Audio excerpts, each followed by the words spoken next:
Hello and welcome back to my channel. So this is second video we are discussing about differentiation.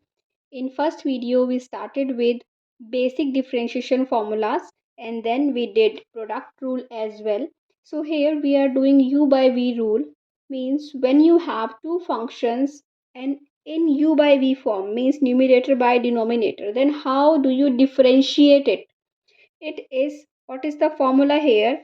If you have two functions u and v are two functions, then you write v here, denominator function, and then you differentiate numerator function minus numerator function into differentiation of denominator function upon denominator whole square. Okay, so here we have v is this one, log x is v, and e raised to power this one is u.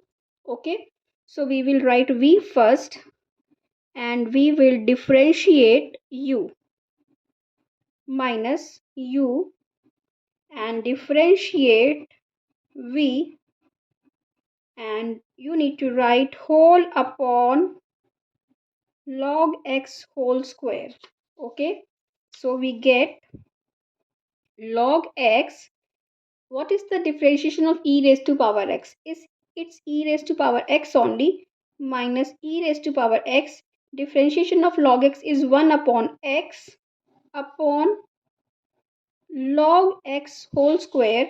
Here we can take LCM x and then it will be log x e raised to power x into x minus e raised to power x, and this will come here in denominator, and this is the answer of this question. So I hope you understood what is u by v rule of differentiation. Okay, so I have one question for you. You do it and tell me in comment section what is the answer. This is very simple. If you have studied my first video and I told you about basic differentiation formulas, so solve this and comment me in comment section. Thank you for watching. Bye bye.